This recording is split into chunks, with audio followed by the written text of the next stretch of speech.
साल था 1802। भारत की ज़मीन पर एक ब्रिटिश ऑफिसर विलियम लैम्पटन, उसकी आंखों में एक सपना एक लकीर खींचने का।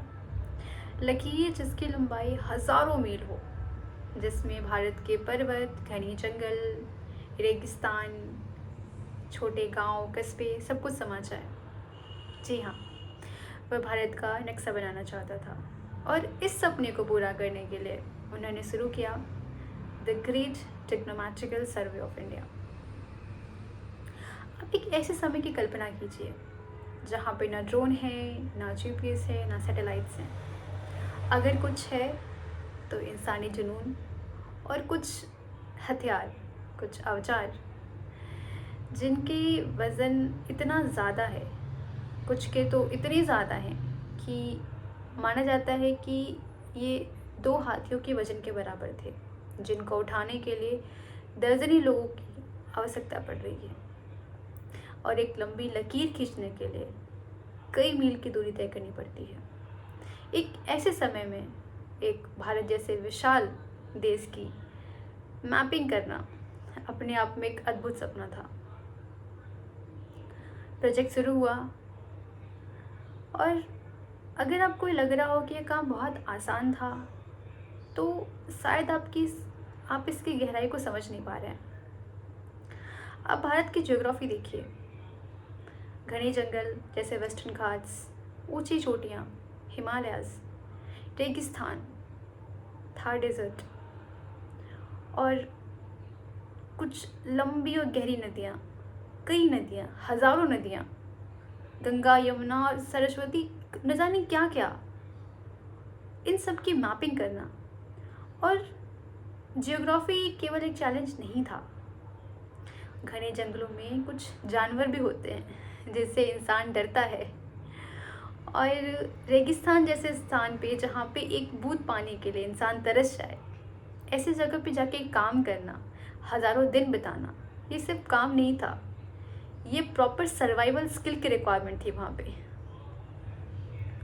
और ये प्रोजेक्ट आगे बढ़ा और कुछ समय के बाद एक और ब्रिटिश ऑफिसर थे, जॉर्ज एवरेस्ट, जिन्होंने इस प्रोजेक्ट को ज्वाइन किया। उन्होंने लगभग 40 साल इस प्रोजेक्ट को दे दिए।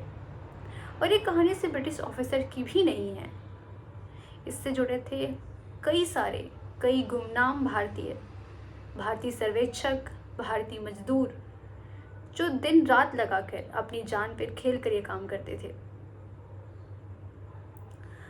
फिर एक दिन आया, एक सर्वेक्षक थे जिनको पंडित बोलते थे। उन्होंने एक चोटी की ऊंचाई नापी, जिसका नाम रखा गया पीक 15, और ये चोटी दुनिया की सबसे ऊंची चोटी बन गई। बाद में इस चोटी का नाम बदल के माउंट एवरेस्ट रखा गया, जॉर्ज एवरेस्ट के नाम पे। हालांकि जॉर्ज एवरेस्ट इस बात से सहमत नहीं थे, वो चाहते थे कि किसी भी स्थान का नाम वहाँ के स्थानीय भाषा में होना चाहिए, पर खैर अभी भी इसे माउंट एवरेस्ट ही बोलते हैं। ये काम लगभग 70 साल तक चलता रहा और परिणाम स्वरूप हमने भारत के इतने बड़े धरातल को एक पेपर में उतार दिया। तो जब आप भारत का नक्शा देखें ना, तो आप ये ना सोचें कि सिर्फ कुछ नंबर्स हैं, कुछ आड़ी टेढ़ी लाइन है। इसके पीछे हज़ारों लोगों का संघर्ष है, कितने लोगों ने अपना जीवन उसमें लगा दिया। खैर, नक्शे से याद आता है कि एक हम सब के जीवन में ये घटित हुआ होगा कि जब हम स्कूल में होते थे और रात को 11 बजे याद आता था कि यार कल तो मैम ने इंडिया का मैप लाने के लिए बोला है, पर अब करे क्या, रात के 11 बज रहे हैं, दुकानें बंद हो गई होंगी। अब मम्मी पापा को जाके बोलेंगे तो घर पे पिटाई लगेगी, और अगर मैप लेके स्कूल नहीं गए तो स्कूल में पिटाई लगेगी। तो डरते डरते जाके बोलते थे, मम्मी मैम ने ना मैप मंगाया है। तो कुछ बचपन की कुछ खट्टी मीठी यादें हैं जो हम सब ने जी हैं, जो हमारे जीवन में, हमारे जहन में तरोताज़ा रहती हैं और रहेंगी।